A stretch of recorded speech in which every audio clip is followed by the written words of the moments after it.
Distinguished participants, dear colleagues, on behalf of the International Astronautical Federation, it is my great pleasure to welcome you to the IAF 2020 IAF Excellence in Industry Awards ceremony, kicking off another exciting edition of the IAC's Industry Day. Although we cannot be physically together, I believe it is now more than ever essential to continue recognizing the achievements of our colleagues and peers.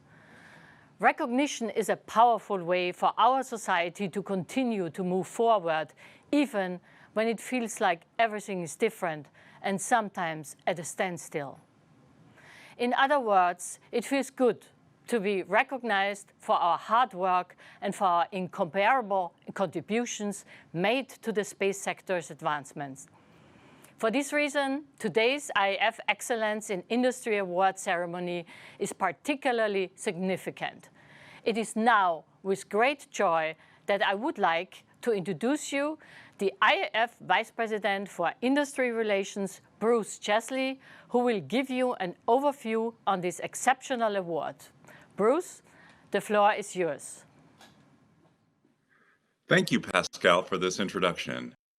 Attendees, as the IAF Vice President for Industry Relations, it is my pleasure to welcome you to this 2020 virtual edition of the IAF Excellence Awards ceremony and its recipient.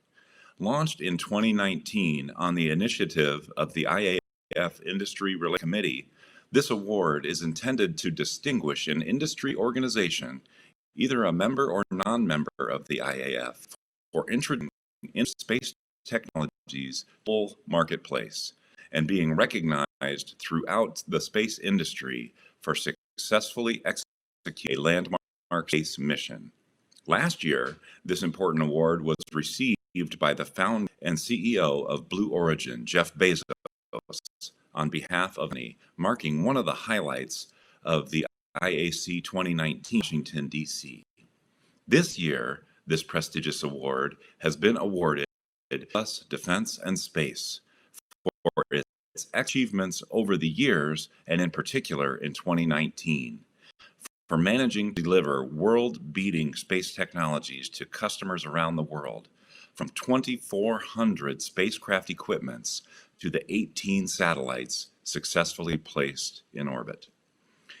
Some of the key achievements of Airbus mentioned are the successful hot fire test conducted in the United States on the Orion European Service Module, the delivery of the active antenna for Quantum, which is to fully flexible satellites, the shipping of Solar to its launch site, and the start of testing for the Sentinel-6A ocean satellite, as well as for the Rosalind ExoMars rover.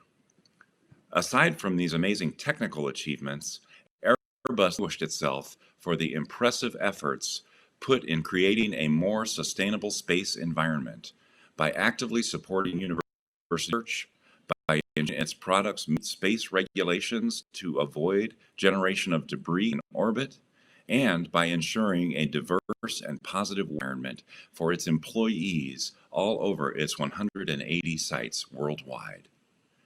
It is therefore my honor now to give the word to Dr. Jean Bert, Head of Space Systems within Airbus Defense and Space and President of Airbus and Space SAS. Thank you.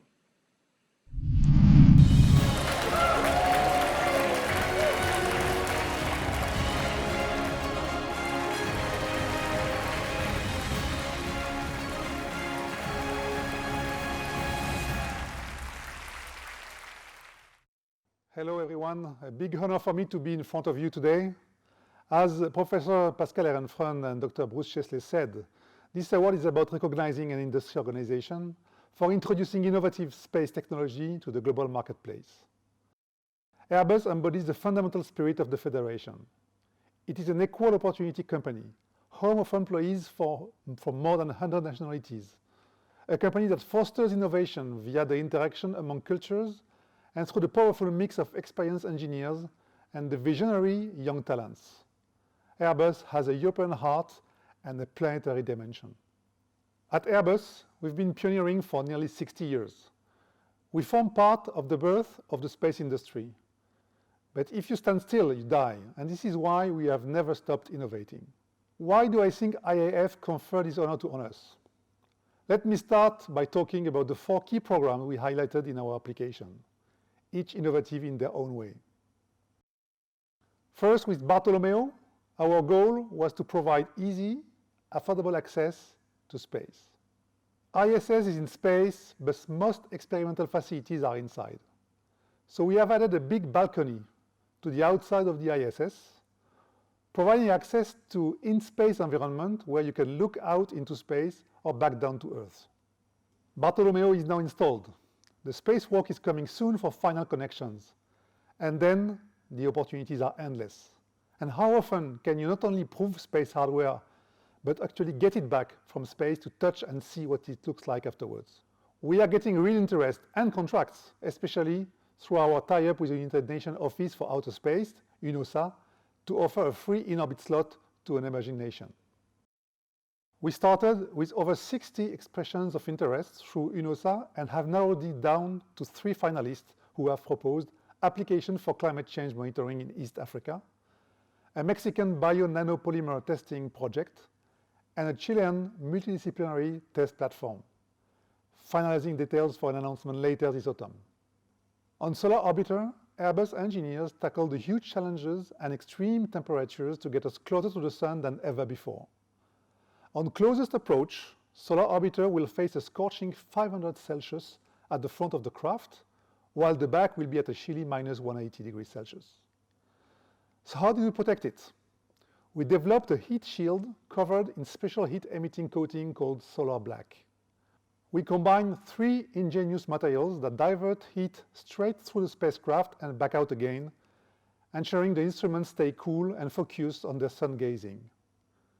In July, the European Space Agency gave us first exciting glimpse of what Solar Orbiter is capable of.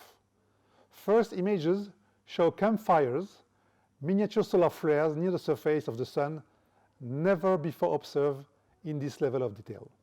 Solar Orbiter was one of the most challenging and exciting missions we have ever designed and built. Indeed, when first kicked off, many scientists believed its mission impossible. But now, wow, we are seeing our star like never before. Now let me introduce you to Simon. First use of artificial intelligence to support astronauts on the ISS.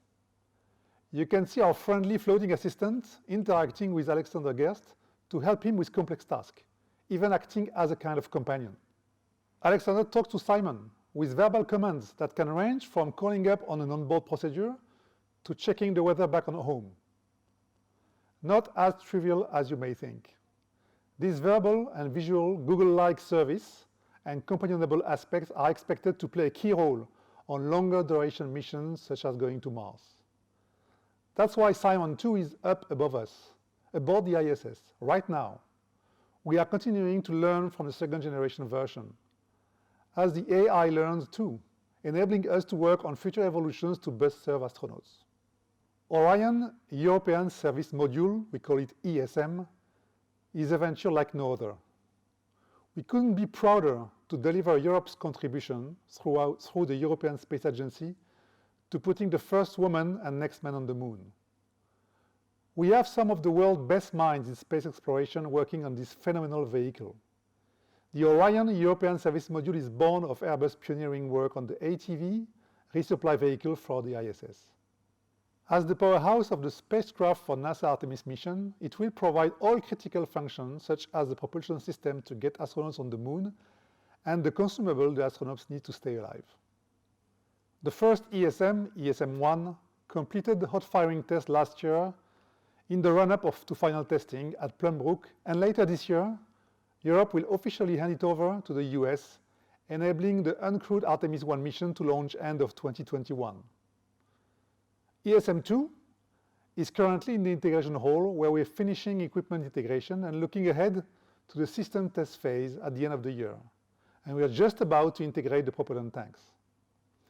While the structure for the third ESM, the module that will return humans to the moon, has just arrived in Bremen. We are now getting ready to start integration of equipment dummies, brackets, and harness. I've been in Bremen and I've seen the ESM for myself, and it's such an impressive sight to stand underneath this module, which will be blasting astronauts back to the moon. But Airbus's vision doesn't stop there. Return to the moon makes sense, it's close enough, but has the resources to reach destination further away and can revolutionize the space economy in Earth orbit. Airbus is ready to build lander and tug. We have the technology to get vehicles and cargo to the lunar surface and then move around. The first lunar ecosystem will be a machine society. Vehicles will need to find their own way around and make their own decisions. And we have already developed exactly these technologies for ESA's ExoMars rover. We have invested millions of euros in our own R&D over the last 2 years on important building blocks, specifically for moon missions. Of course, the Holy Grail is for humans to be able to live off the land. And here, I have a very exciting piece of news for you. I'm thrilled to say that Airbus has made a breakthrough in sustaining human life on the moon.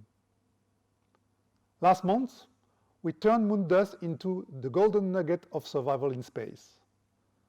Together with partners from industry and research institutions, we succeeded in extracting oxygen and metals from regolith.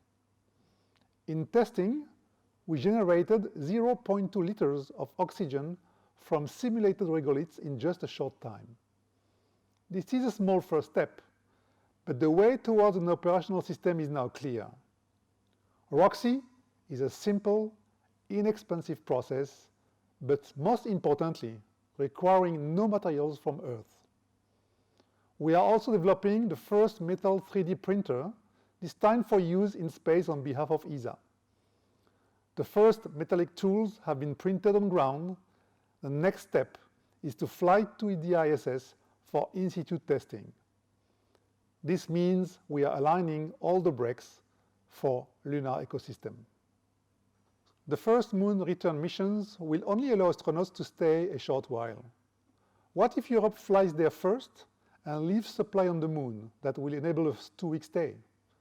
Just imagine setting up a small-scale ROXY factory on the moon with an additive layer manufacturing processing unit by its side, and you would have oxygen supply and manufacturing capabilities in space. Combined with lunar ice, even rocket fuel could be produced from ROXY metal powder. So you can see that human settlement is a technical reality. Europe can add capability and robustness to US missions. We are already doing so on Orion. Governments are already starting to invest. With these achievements, we hope we will whet decision-makers' appetites for more. Of course, talking of the moon today would not be enough. The moon is about expansion and presence, while Mars is the frontier of discovery. Indeed, the world is already seeing the benefits of pooling resources on the next Mars missions. First, the Euro-Russian ExoMars rover mission, now set for launch in 2022, on which Airbus has spent years refining autonomous guidance and navigation technology. Next, we are very proud to have been selected by ESA for the leading role on the Mars sample return, with the Earth Return Orbiter spacecraft that will bring, for the first time, the first samples back from the Red Planet. NASA's Perseverance launch this summer was the start of the adventure. NASA and ESA will combine their capabilities for the middle stage, including the Fetch rover that we are in the study phase for, and Europe will oversee the Earth return phase, powered by Airbus technology. In conclusion, it is absolutely vital that Europe continue investing in technologies that keep pushing back the realms of the impossible. So we join other space powers in furthering human knowledge of our universe, but also so we further science and technology to benefit humankind on Earth. Let's keep working together to achieve the next big step in human use of space. And thank you, IAF, for all you do to support that. And at last, in the name of Airbus, I would like to thank you once again for the honor of this award.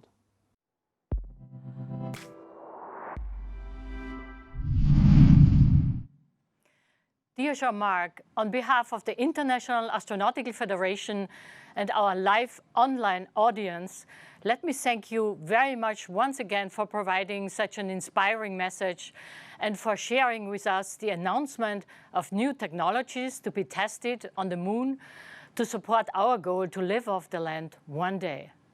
It is truly exciting, and I am sure that this will contribute even further to Airbus' outstanding achievements. Finally, as you can see, I have here with me the actual award, this very beautiful glass statue. And I will be very pleased to personally hand over this award to you at our next possible occasion. Congratulations again. Thank you.